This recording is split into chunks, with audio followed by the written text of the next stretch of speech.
Hello friends, welcome to your own channel daily stock. तो आज हम बात करने वाले एक ऐसी कंपनी के बारे में जो कंपनी का जो बिजनेस है मेन वो है एंटरटेनमेंट सेक्टर में। और जैसे कि आप सबको पता ही होगा कि एक एंटरटेनमेंट ऐसी चीज़ है जिसका जो यूज़ है इन फर्दर फ्यूचर बहुत ही ज़्यादा रहने वाला है। बिकॉज अगर समझ लो कोई भी बंदा अगर बहुत ज़्यादा काम करता है, बहुत हार्डवर्क करता है, जॉब करता है, एक्सेट्रा एक्सेट्रा, कोई भी रीज़न हो, तो वो अपने लास्ट उसका जो एक विश होगा वो क्या होगा कि वो अपना जो क्वालिटी टाइम अपनी फैमिली के साथ स्पेंड करे। तो उसका जो मेन क्या है कि वो थिएटर्स जाएगा, मूवीज़ देखेगा या कोई भी इस तरह की एक्टिविटीज़ करेगा। तो उसके अंदर जो मूवीज़ का जो सेगमेंट है जिसके अंदर समझ लो इंग्लिश की जो मूवीज़ आपको देखने को मिलती है हॉलीवुड सेक्शन पे, बट जो उसकी डबिंग होती है वो कौन कौन सी इंडस्ट्रीज़ मार्केट में करती है, ऐसी बहुत सारी इंडस्ट्रीज़ हैं। बट उन सब कंपनियों में से सबसे अच्छी जो कंपनी मुझे लगी कि वो ज़्यादा इन फर्दर फ्यूचर बहुत ही ज़्यादा अच्छा ग्रोथ या आपको बहुत ही अच्छा रिटर्न दे सकती है, ऐसी कंपनी मेरे को जो लगी है वो है VR films and Studios limited company है, जिसका हम एनालिसिस करने वाले हैं। वो कंपनी किस तरह की मूवीज़ अभी तक उसने रेडी या फिर डब्ड कर दी है, और क्या पता आपने भी उनमें से कोई मूवी देखी हो और उनकी जो डबिंग स्टाइल है वो बहुत ही ज़्यादा अच्छी लगी, क्योंकि मैंने भी उसकी एक मूवी देख रखी है। सो आपको याद दिला दूं कि अगर अभी तक आपने हमारे चैनल डेली स्टॉक को आपने सब्सक्राइब नहीं किया हो तो चैनल को ज़रूर सब्सक्राइब कर दीजिएगा, ताकि हम आपके सामने हर अच्छी से अच्छी कंपनियों का एनालिसिस ला सके, ताकि आप उसमें अच्छे से बाइंग कर सके और आप अच्छा खासा प्रॉफिट भी उसमें कमा सको।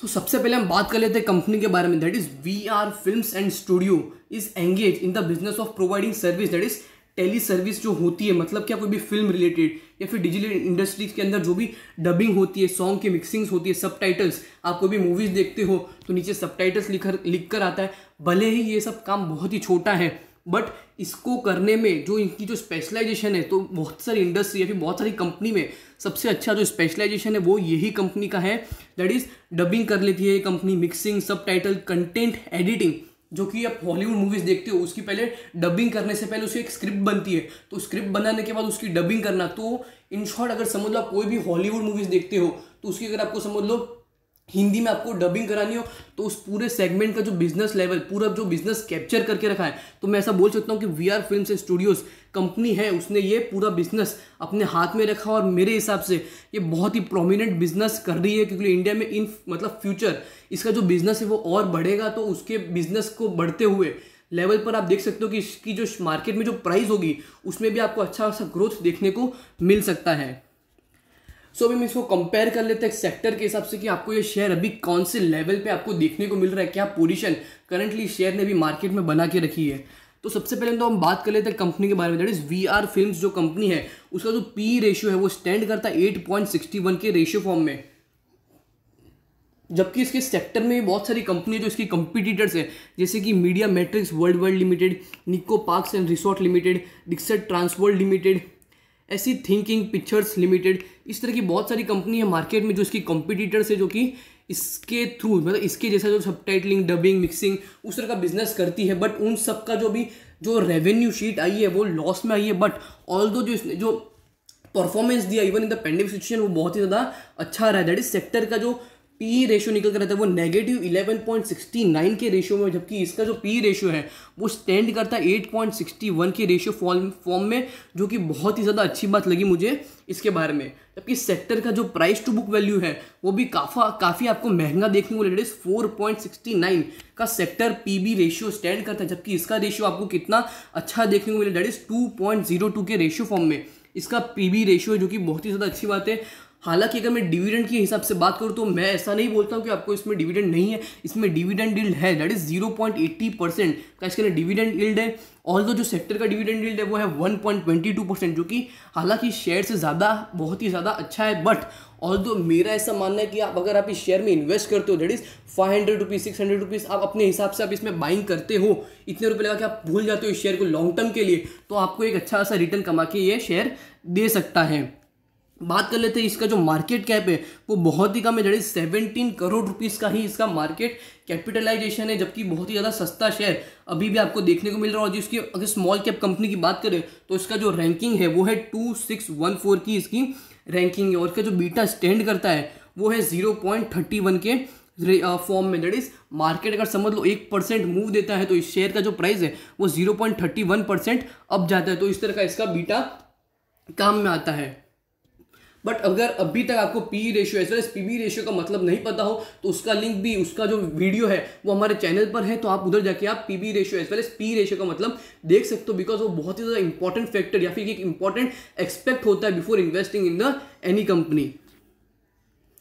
अब जैसे कि अगर समझ लो आप कोई शेयर में आप बाइंग कर रहे हो तो आप सबसे पहले वो कंपनी के बारे में कौन कौन सी चीज़ें जो आपको पता होनी चाहिए, आपको कौन कौन सी चीज़ें, समझ लो आप कोई एक इंडस्ट्री में इन्वेस्ट कर रहे हो तो आपको उस शेयर में कौन कौन सी चीज़ें हैं जो आपको ध्यान रखनी चाहिए before investing in any shares. तो हम आपसे वही बातें करेंगे आपके सामने, ताकि क्या अगर आप कोई शेयर में इन्वेस्ट करते हो तो आप वो 3 से 4 या 5 फैक्टर आप देखोगे तो आप उसमें आपको डायरेक्टली पता चल सकता है कि आपको उसमें इन्वेस्टमेंट करना है या नहीं। तो सबसे पहले हम देखेंगे कंपनी का फाइनेंशियल ट्रेंड, तो मतलब क्या कंपनी का मार्केट में किस तरह का रेवेन्यू हो रहा है और मार्केट में उसके परफॉर्मेंस किस तरह का प्रॉफिट हो रहा है। तो बहुत ही ज़्यादा इंपॉर्टेंट फैक्टर होता है कोई भी इंडस्ट्री की अगर मैं बात करूँ तो। जैसे कि आप देख सकते हैं कि अगर मैं 2017 से लेकर 20 तक की बात करूँ तो इसका जो प्रॉफिट है, ऑल दो जो रेवेन्यू है वो अप डाउन हुआ है,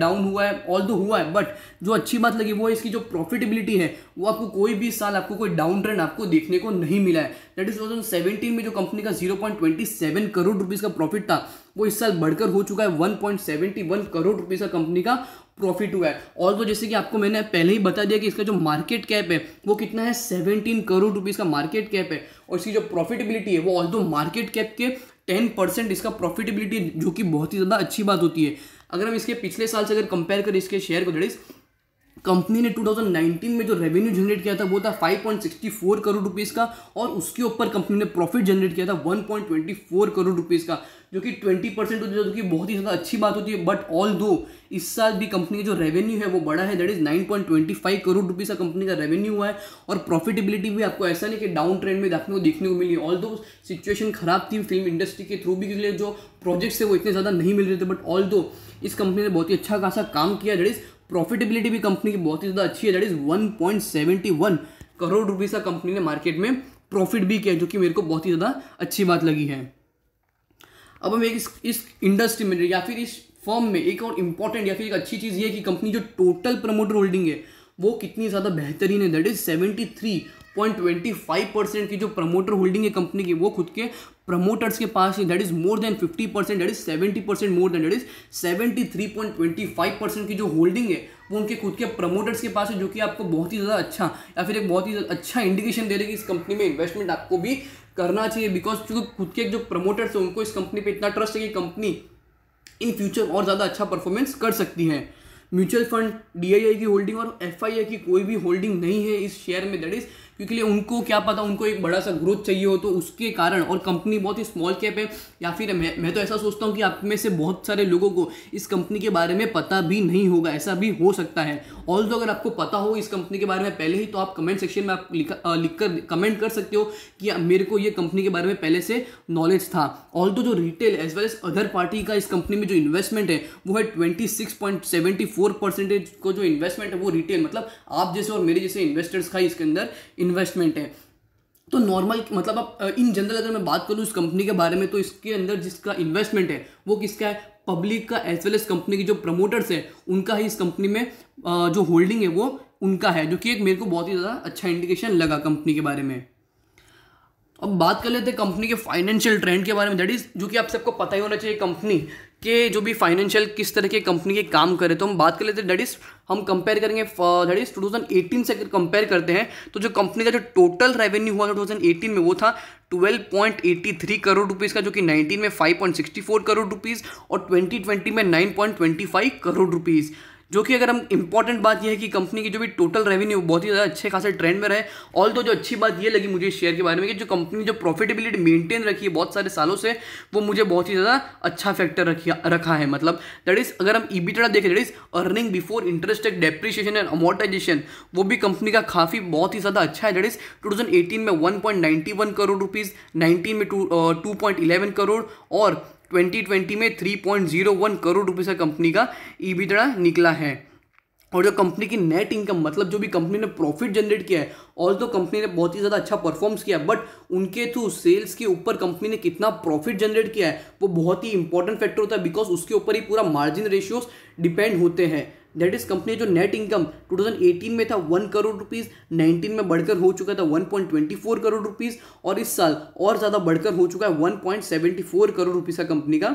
टोटल प्रॉफिट हुआ है, जो कि एक मेरे को अच्छा खासा एक इंक्रीमेंटल फेज आपको इस कंपनी में देखने को मिल सकता है। अगर आप इस कंपनी में अभी भी करंट मार्केट प्राइस के हिसाब से भी आप इसमें बाइंग करो तो और जो कंपनी की EPS that is earning per share है वो भी आपको काफ़ी ज़्यादा अच्छे ट्रेंड में देखने को मिला। रिपेयर टू द कंपनी की जो भी परफॉर्मेंस है वो काफ़ी ज़्यादा अच्छा मेरे को लगा है।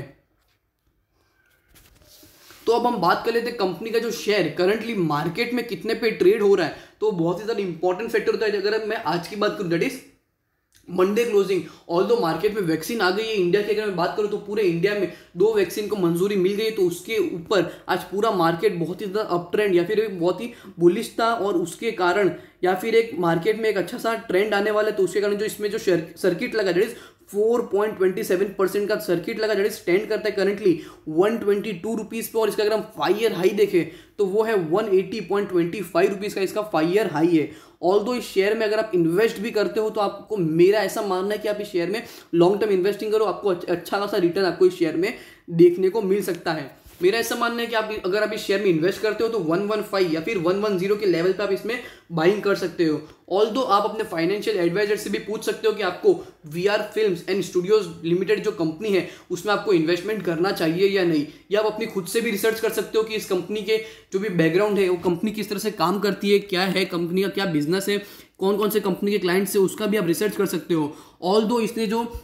मैंने आपको पहले क्या बोला कि इसके बहुत सारी जो मूवीज़ है वो मार्केट में आई है, जैसे कि आपको द लेजेंडरी मूवी पता होगा, द 4, कॉल ऑफ हीरो, तो वो सब एक क्या है हॉलीवुड मूवीज़ है, बट उनकी जो डबिंग है वो इस कंपनी ने की गई है। और जो इसकी जो डबिंग है वो सिर्फ एक हिंदी लैंग्वेज में ही नहीं बल्कि मराठी, बंगाली, तेलुगु, तमिल, हिंदी, इंग्लिश, इन हर तरह की जो डबिंग है वो इस कंपनी ने पॉसिबल किया है, जो कि मेरे को बहुत ही ज़्यादा अच्छी बात लगी। ऑल्दो आप इस कंपनी की खुद से रिसर्च भी कर सकते हो कि इसके कौन कौन से क्लाइंट्स हैं, या फिर आप अपने खुद से रिसर्च करिए। मनी कंट्रोल है आपके पास, टिकट है, ऐसे बहुत सारे टूल अवेलेबल है, तो उसके थ्रू भी आप इसमें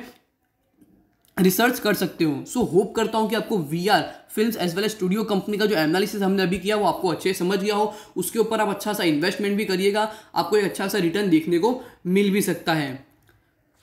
सो अगर आपको वीडियो अच्छी लगी हो तो वीडियो को like as well as share जरूर करिएगा और चैनल को सब्सक्राइब करना ना भूलिएगा। और अगर आपको और कोई दूसरी कंपनी का भी एनालिसिस चाहिए हो तो उस कंपनी का भी नाम आप हमें कमेंट सेक्शन में बता दीजिएगा, ताकि हम उस कंपनी का जो एनालिसिस है वो आपके सामने जल्द से जल्द ला सकें।